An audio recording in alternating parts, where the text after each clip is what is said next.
सीने में जलन, आंखों में तूफान सा क्यों है? इस शहर में हर शख्स परेशान सा क्यों है? यह शेर अक्सर दिल्ली शहर के लिए इस्तेमाल होता है, क्योंकि दिल्ली को प्रदूषण की राजधानी भी कहा जाता है। लेकिन अब हम जिस खबर का डीएनए टेस्ट करेंगे, उसे देखने के बाद आपकी ये गलतफहमी दूर हो जाएगी कि देश में सबसे ज्यादा प्रदूषित जगह दिल्ली है, क्योंकि आज हम आपको उस जगह लेकर चलेंगे जहां प्रदूषण का स्तर दिल्ली से 3 गुना तक ज्यादा रहता है। यह जगह है मध्य प्रदेश का सिंगरौली जिला, जिसकी पहचान पूरे देश में बिजली और कोयला उत्पादक जिले के तौर पर है। लेकिन अब सिंगरौली पर प्रदूषण का काला साया छा चुका है। दुनिया भर के प्रदूषित क्षेत्रों का डेटा तैयार करने वाली अमेरिकी संस्था ब्लैकस्मिथ ने सिंगरौली को दुनिया के 10 टॉप पोल्यूटेड क्षेत्रों में शामिल किया है। और भारत की केंद्रीय प्रदूषण नियंत्रण एजेंसी ने भी सिंगरौली को देश के 22 सबसे प्रदूषित क्षेत्रों की लिस्ट में रखा है। नेशनल ग्रीन ट्रिब्यूनल यानी एनजीटी की रिपोर्ट के मुताबिक सिंगरौली जिले में प्रदूषण की वजह से लोगों को कई तरह की बीमारियां हो रही हैं। सिंगरौली देश का एक ऐसा शहर है जहां हवा से लेकर पानी तक में जहर इस कदर घुल चुका है कि अब इंसानों की जान तक बन आई है। प्रदूषण की वजह से वहां रहने वाले लोगों की हड्डियां गलने लगी हैं। 40 साल की उम्र में लोग बूढ़े हो रहे हैं और लोगों की औसत उम्र भी करीबन 5 साल घट रही है।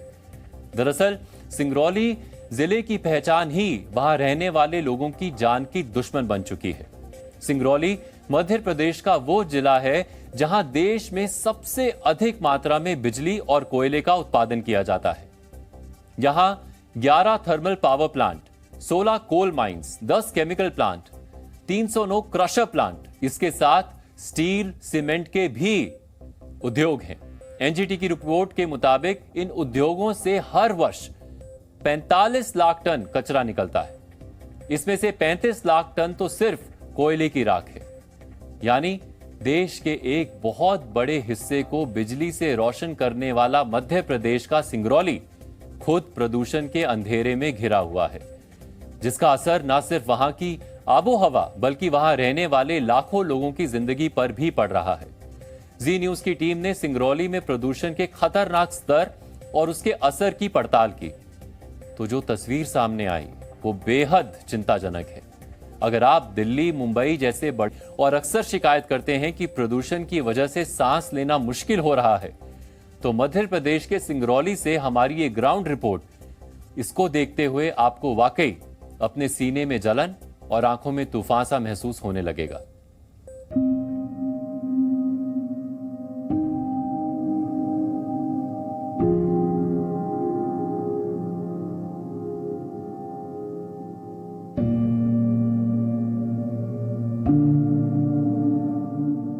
हिंदुस्तान का एक ऐसा शहर जहां लोग प्रदूषण के मारे तिल तिल कर मरने को मजबूर हैं।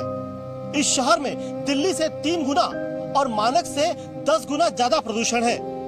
यहाँ के लोगों की हड्डियां गलने लगी हैं, 40 साल में लोग बूढ़े होने लगे हैं और औसत आयु 5 साल तक घटने लगी है। यहाँ के पानी में रहने वाली मछलियां जहरीली हो गई हैं। हवा से लेकर पानी तक सब कुछ जहर ही जहर मिला हुआ सा दिखता है।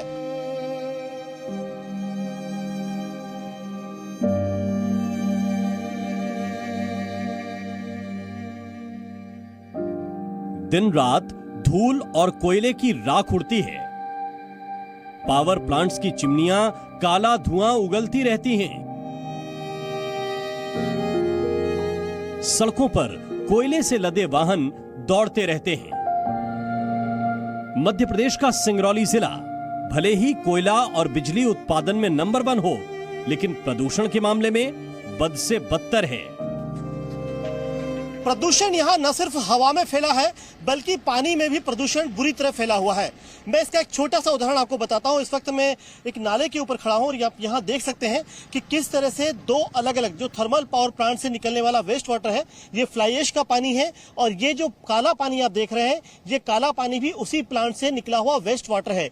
ये दोनों ही पानी मिक्स होकर नाले के जरिए आप बहुत दूर यहाँ से देखेंगे तो आपको दिखाई देगा रेहन जो डैम है उसमें ये सीधे सीधे यहाँ से मिलता है। इस तरह के कई नाले हैं, जो छोटी छोटी नदियां हैं, नाले हैं, जो रेहन डैम में मिलती है, वो जो प्रदूषित पानी है वहां पर मिलता है और उसी पानी का फिल्टर होकर, उसी पानी से फिल्टर होकर ये पानी जो है वाटर सप्लाई, जो आसपास के रिहायशी इलाके हैं, इसमें वाटर सप्लाई के लिए यहाँ से पानी को फिल्टर करके छोड़ा जाता है। प्रदूषण यहाँ इतनी बुरी हाल है कि मतलब कि चारों तरफ ही यहाँ धूल ही धूल रहता है। थोड़ा सा भी हवा आया तो पूरा आसपास के गांव पूरा धूल के मारे पूरे ढक जाती हैं।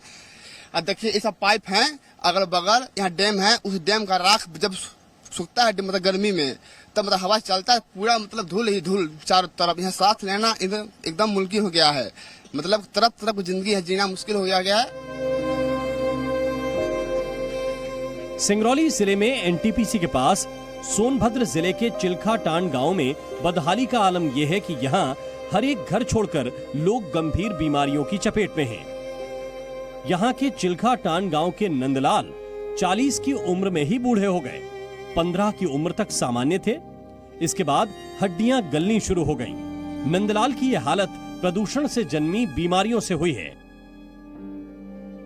ये देखिए क्या है कि यहाँ जो है ना प्रदूषण और पानी से अनेक प्रकार की बीमारी हैं। कुछ तो मान लीजिए कि उससे भी मतलब पानी से प्रदूषण से भी हम लोग को जो है काफी मतलब परेशानियां होनी पड़ रही है। जितना किसी को टीबी का बीमारी, किसी को इस तरह के अनेक प्रकार की बीमारियां हैं ना पानी से।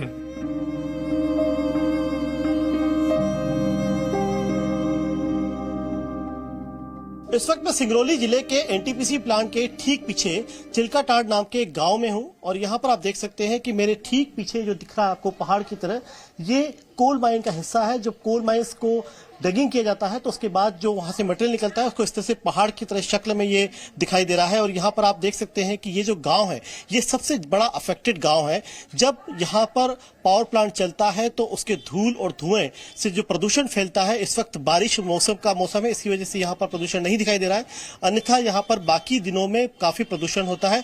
मरकरी यानी जो पारा होता है वो प्रदूषण में मिलता है और उसी को इनहेल करते हैं, जिससे यहाँ का न सिर्फ हवा बल्कि पानी भी प्रदूषित हो चुका है। और इस वक्त आप देख सकते हैं कि जो नंदलाल है उन्होंने अभी अपनी आप बीती सुनाई है। उनके परिवार में उनकी जो बेटी है उनका भी कमोबेश यही हाल है। चिल्खाटांड गांव में हर गांव में ऐसी ही दर्द भरी दास्तां है।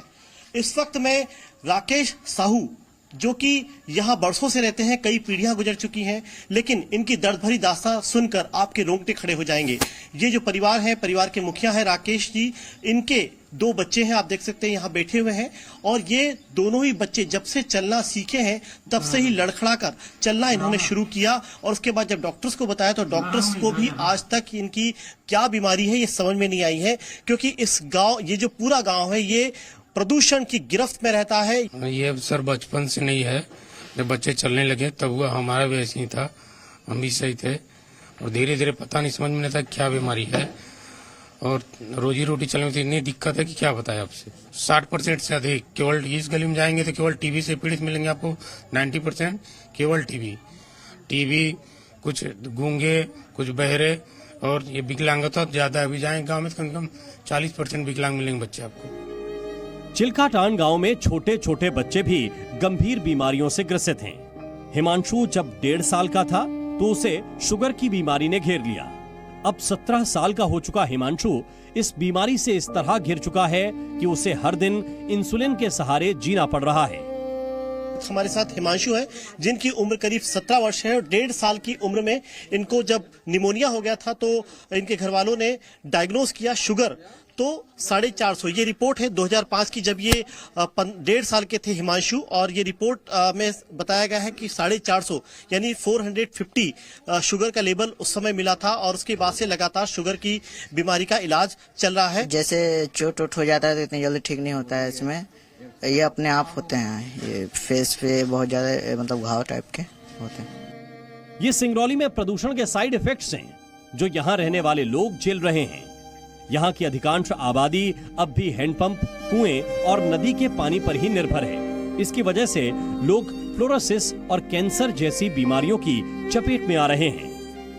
और आप देख रहे हो कि एक डैम है रिहन जलाशय, रिहन डैम, ये पूरा जितना जैसे एनसीएल का कोयला बहे, एनटीपीसी का राख बहे, एनसीएल का जो वाशिंग होते हैं, जो तेल बहते हैं और जो कोयले जाते हैं, राख जा रही है, ये सारा जाता है कहाँ पे? डैम पे। उसी के पानी को लोगों को साफ करके उसको फिल्टर करके वो लोगों तक दिया जाता है। ये स्थिति है। और ये डैम का जो पानी है, जो राख है और जो कोयला है, इससे पारा, मरकरी, आर्सेनिक, फ्लोराइड का मात्रा इतना ज्यादा है कि ऐसा कोई व्यक्ति नहीं है इस गांव में जिसको कुछ न कुछ प्रॉब्लम ना हो।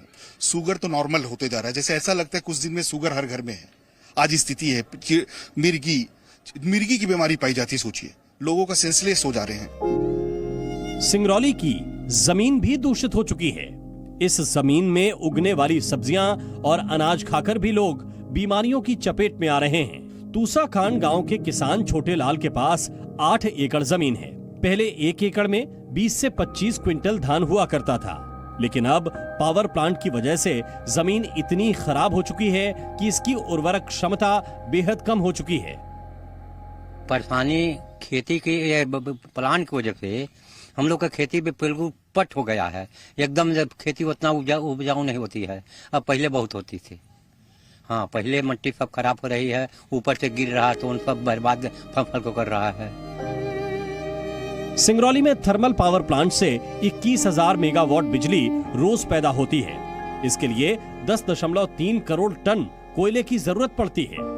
प्रबंधन नहीं होने की वजह से बिजली उत्पादन के बाद लिक्विड फ्लाई ऐश को खुले नदी नालों में बहा दिया जाता है। कोल माइंस में लगातार कोयले की खुदाई से मिट्टी और राख के पहाड़ खड़े हो चुके हैं, जो कभी भी तेज बारिश में भरभराकर पूरे गांव को तबाह कर सकते हैं। सिंगरौली में प्रदूषण की जांच और उसके निपटारे के नाम पर उत्तर प्रदेश और मध्य प्रदेश की एक ज्वाइंट हाई लेवल कमेटी बनाई गई, लेकिन फिलहाल कोई नतीजा सामने दिखाई नहीं दे रहा। सिंगरौली में प्रदूषण कंट्रोल बोर्ड का दफ्तर भी महज एक औपचारिकता बनकर रह गया है। इस पूरे मामले में हमने पोल्यूशन कंट्रोल बोर्ड सिंगरौली के रीजनल ऑफिसर से बात करना चाही, तो उन्होंने बताया कि यहाँ पर स्टाफ की काफी कमी है। साथ ही उन्होंने ये भी बताया कि उनके पास किसी भी तरह के आधिकारिक जानकारी या आंकड़े उपलब्ध नहीं है। इसके लिए उन्हें दिल्ली या भोपाल से संपर्क करना होगा।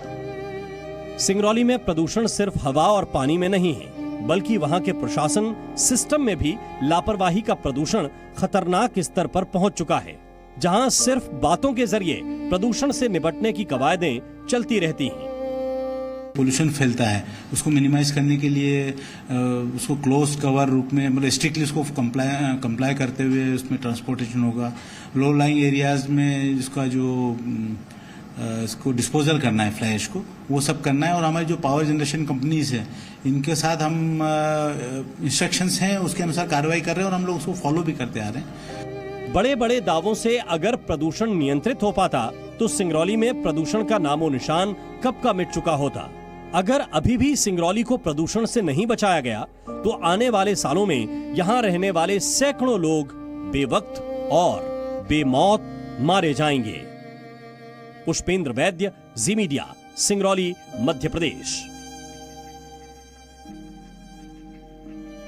सिंगरौली में प्रदूषण की ग्राउंड रियलिटी देखकर अगर आप परेशान हो गए हैं तो अभी दिल थाम कर बैठिए, क्योंकि अब हम आपको सिंगरौली में प्रदूषण के कुछ और गंभीर साइड इफेक्ट्स बताने वाले हैं।